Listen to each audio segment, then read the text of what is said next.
Hi friends, welcome to trading info Telugu. ఈరోజు very interesting stock analysis గురించి మీకు explain చెబుతున్నాను అండి. Triveni engineering and industries limited అండి. ఈ కంపెనీ గురించి మనం అబ్జర్వ్ చేస్తున్నట్లయితే Triveni engineering and industries is engaged in diversified businesses mainly categorized into two segments: sugar and allied business and engineering business. Sugar and allied businesses primarily comprise manufacture of sugar, cogeneration of power, and distillation of alcohol. Engineering business primarily comprises manufacture of high-speed gearboxes and providing wastewater treatment solutions. ఈ company గురించి మనం మెయిన్గా observe చేయాల్సింది ఏంటంటే, company మెయిన్గా manufacturing of షుగర్ని manufacturing చేయడంలో, అదేవిధంగా డిస్టిలేషన్ ఆఫ్ ఆల్కహాల్లో, ఇంకా ఇంజనీరింగ్ రిలేటెడ్ అంటే గేర్ బాక్సెస్ మ్యానుఫ్యాక్చరింగ్లో ఉన్న కంపెనీ అండి. ఈ కంపెనీ యొక్క క్యాపిటలైజేషన్ మనం గమనించినట్లయితే 4,937 crores ఉందండి. స్టాక్ ప్రైస్ వచ్చేసి 204 రూపీస్ దగ్గర ట్రేడ్ అవుతుందండి. స్టాక్ పిఈ వచ్చేసి 13.6 ఉంది. బుక్ వాల్యూ వచ్చేసి 68 ఉంది. ఆర్ఓసి వచ్చేసి 19 ఉంది. ఆర్ఓఈ వచ్చేసి 20.5 ఉందండి. డెట్ చాలా తక్కువ ఉంది. ఇది కంపెనీకి మంచి ప్లస్ పాయింట్ అండి. ప్లస్ పర్సెంటేజ్ కూడా 0 ఉందండి. ఇంట్రెన్సిక్ వాల్యూ వచ్చేసి 247 ఉందండి. కరెంట్ స్టాక్ ప్రైస్ వచ్చేసి 204 ఉందండి. సో వాల్యూ బయింగ్ ఇక్కడ కనిపిస్తుంది మనకు. ఓకేనా. కంపెనీ యొక్క రిటర్న్స్ లాస్ట్ 6 months రిటర్న్స్ గమనించినట్లయితే 50.4% రిటర్న్స్ జనరేట్ చేసిన కంపెనీ అండి. లాస్ట్ 3 months వచ్చేసి 13.2% రిటర్న్స్ జనరేట్ చేసిన కంపెనీ. అదేవిధంగా లాస్ట్ 1 year కనుక గమనించినట్లయితే 197% రిటర్న్స్ జనరేట్ చేసిన కంపెనీ అండి. సో మంచి రిటర్న్స్ జనరేట్ చేసిన కంపెనీ అండి. ఈ కంపెనీ యొక్క క్వార్టర్లీ రిజల్ట్స్ మనం అబ్జర్వ్ చేసినట్లయితే క్వార్టర్ అండ్ క్వార్టర్ కన్సిస్టెన్సీగా సేల్స్ మెయింటైన్ చేయడం జరుగుతుంది. అదేవిధంగా ఆపరేటింగ్ ప్రాఫిట్ కూడా కన్సిస్టెన్సీగానే మెయింటైన్ చేయడం జరుగుతుందండి.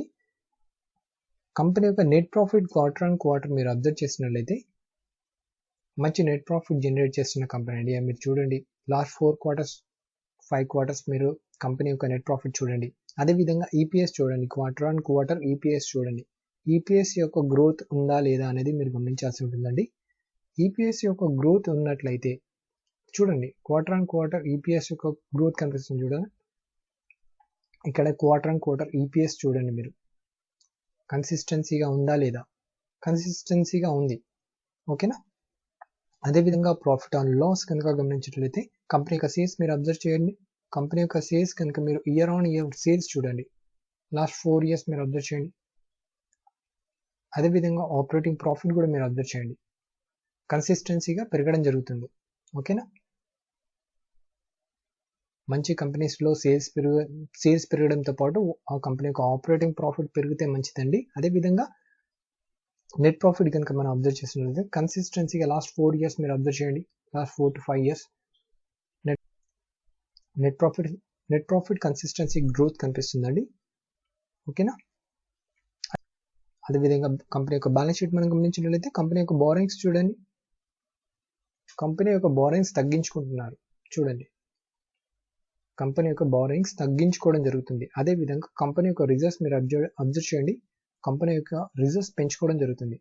ఏవైతే అప్పులు తెచ్చారో అవి తగ్గించుకోవడం అంటే రీపేమెంట్ చేసి బారోయింగ్స్ తగ్గించుకోవడం జరుగుతుంది. అదేవిధంగా కంపెనీలో రిజర్వ్స్ పెంచుకోవడం జరుగుతుంది అనమాట.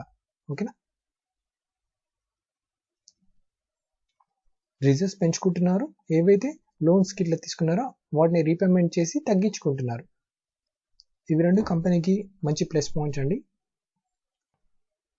అదేవిధంగా క్యాష్ ఫ్లోస్ కనుక గమనించినట్లయితే క్యాష్ ఫ్రమ్ ఆపరేటింగ్ యాక్టివిటీ పాజిటివ్లోనే పోస్ట్ చేయడం జరిగిందండి.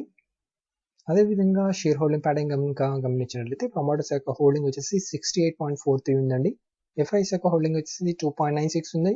డిఐస్ యొక్క హోల్డింగ్ వచ్చేసి 5.13 ఉంది. పబ్లిక్ దగ్గర హోల్డింగ్ వచ్చేసి 23.48 ఉందండి. అంటే ప్రమోటర్స్ దగ్గర హోల్డింగ్ అనేది చాలా ఎక్కువ ఉంది. ప్రమోటర్స్ దగ్గర హోల్డింగ్ ఎక్కువగా ఉండడం అనేది మనం ఒక ప్లస్ పాయింట్గా తీసుకోవచ్చు అండి. ఎందుకంటే కంపెనీ మీద వాళ్ళకి అవగాహన ఎక్కువ ఉంది కాబట్టి వాళ్ళ యొక్క హోల్డింగ్ని కన్సిస్టెన్సీగా వాళ్ళు మెయింటైన్ చేయడం జరుగుతుంది. స్టార్టింగ్ నుంచి మీరు అబ్జర్వ్ చేసినట్లయితే వాళ్ళ యొక్క హోల్డింగ్ పెంచుకోవడం జరిగింది, అది మీరు అబ్జర్వ్ చేయాలి. ఓకేనా. తగ్గించుకోవడం జరగలేదు. ఎక్కడ మీరు అబ్జర్వ్ చేయండి, 68.21 ఉంది. ఇప్పుడు ప్రెసెంట్ వచ్చేసి 68.43 ఉందన్నమాట. ఓకేనా, ప్రమోటర్ యొక్క హోల్డింగ్ పెంచుకోవడం జరిగింది అనమాట. ఓకేనా, అదేవిధంగా కంపెనీ యొక్క ఫైనాన్షియల్ ట్రెండ్ మనం అబ్జర్వ్ చేసినట్లయితే కంపెనీ యొక్క ఫైనాన్షియల్ ట్రెండ్స్ చూడండి. మీరు రెవెన్యూ చూడండి, ఇక్కడ మీకు ఇచ్చారు చూసారా, లైట్ కలర్లో వచ్చేసి రెవెన్యూ, డార్క్ కలర్లో వచ్చేసి ప్రాఫిట్. చూడండి కంపెనీ రెవెన్యూ ఏ విధంగా గ్రోత్ అవుతుంది చూడండి. ఓకేనా, రెవెన్యూ ఏ విధంగా గ్రోత్ అవుతుంది, అదేవిధంగా ప్రాఫిట్ కూడా ఏ విధంగా గ్రోత్ అవుతుంది అనేది మీరు అబ్జర్వ్ చేయాల్సి ఉంటుందండి. ఇక్కడ కంపెనీ యొక్క ఫైనాన్షియల్ ట్రెండ్ కనుక మీరు అబ్జర్వ్ చేసినట్లయితే ఇక్కడ చూడండి, లైట్ కలర్లో రెవెన్యూ ఇచ్చారు, డార్క్ కలర్లో ఇక ప్రాఫిట్ ఇచ్చారు. మీరు అబ్జర్వ్ చేశారా? ఇక్కడ చూడండి కన్సిస్టెన్సీగా రెవెన్యూ పెరగడం జరుగుతుంది. కన్సిస్టెన్సీ కంపెనీ యొక్క సేల్స్ పెరగడం జరుగుతుంది, అదేవిధంగా ప్రాఫిట్ కూడా పెరుగుతుంది. చూసారు,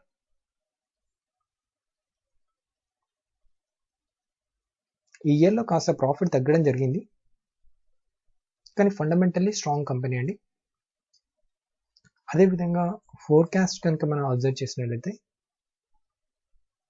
3 అనలిస్ట్ వచ్చేసి ఈ కంపెనీ మీద పాజిటివ్ ఒపీనియన్, అంటే 100% బై చేయవచ్చు అని చెప్పేసి వాళ్ళ యొక్క ఒపీనియన్ని తెలియజేస్తున్నారండి. ఈ స్టాక్ యొక్క ఫోర్కాస్ట్ రానున్న 2022 వరకు, అంటే నవంబర్ 22 వరకు స్టాక్ యొక్క ప్రైస్ హై లెవెల్ వచ్చేసి 265 రూపీస్ వరకు వెళ్ళే ఛాన్సెస్ ఎక్కువ ఉన్నాయండి. మీడియంగా చూసుకున్నట్లయితే మనము 255 వరకు వెళ్ళే ఛాన్సెస్ ఉందండి. లీస్ట్ లెవెల్ చూసుకున్నట్లయితే 252 వరకు వెళ్ళే ఛాన్సెస్ ఎక్కువ ఉన్నాయన్నమాట. అంటే మీకు చూడండి, అంటే మీకు ఎక్కడ నెగిటివిటీ ఎక్కువగా మీకు ఎక్కువగా ఏమీ కనిపించట్లేదు కంపెనీల మీద, ఇదే అబ్జర్వ్ చేయాలన్నమాట. మీరు ఎక్కడ చూసుకున్నా స్టాక్ యొక్క ప్రైస్ ట్రేడ్ అవుతున్న ప్రైస్ కంటే ఎక్కువగానే మీకు ఫోర్కాస్టింగ్ చేయడం జరిగిందనమాట. ఓకేనా, ఇది మీరు గమనించాల్సి ఉంటుంది. 2022 వరకు ఆల్మోస్ట్ 30% అప్ సైడ్ వెళ్ళే ఛాన్సెస్ ఎక్కువ ఉన్నాయన్నమాట. ఓకేనా, అదేవిధంగా ఈ స్టాక్ యొక్క మనము చార్ట్ అనాలిసిస్ కనుక గమనించినట్లయితే మీరు చూడండి, గత కొన్ని రోజుల నుంచి మీకు ఇక్కడ రిప్రజెంట్ చేస్తున్న చార్ట్ వచ్చేసి డైలీ చార్ట్ అండి. చూడండి గత కొన్ని రోజుల నుంచి స్టాక్ ఏ విధంగా ట్రెండ్ని ఫామ్ చేస్తుంది, cup with handle trend form చేస్తుంది. ఇన్ కేస్ ఇది అప్ సైడ్ కనుక బ్రేక్ చేసినట్లయితే స్టాక్ యొక్క ప్రైస్ వచ్చేసి వితిన్ 3 to 6 monthsలో స్టాక్ యొక్క ప్రైస్ వచ్చేసి ఆల్మోస్ట్ 250 రూపీస్ వరకు వెళ్ళే ఛాన్సెస్ చాలా ఎక్కువ ఉన్నాయి ఫ్రెండ్స్. ఓకేనా ఫ్రెండ్స్, చూడండి మీరు ఇక్కడ ఇది ఫామ్ చేస్తున్న ట్రెండ్ అబ్జర్వ్, మీరు ప్యాటర్న్ చూడండి, కప్ విత్ హ్యాండిల్.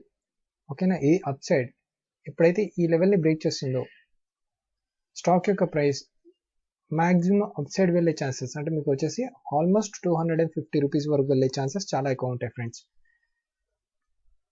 ఓకేనా ఫ్రెండ్స్, ఇలాంటి fundamental and technical analysis videos మన యొక్క ట్రేడింగ్ ఇన్ఫో తెలుగు ఛానల్లో రెగ్యులర్గా అప్లోడ్ చేస్తూనే ఉంటాను. తప్పకుండా మన యొక్క ఛానల్ని సబ్స్క్రైబ్ చేసుకోండి, అలాగే మన యొక్క ఫ్రెండ్స్తో షేర్ చేయండి, మ్యాక్సిమం లైక్స్ ఇవ్వండి. Thank you friends.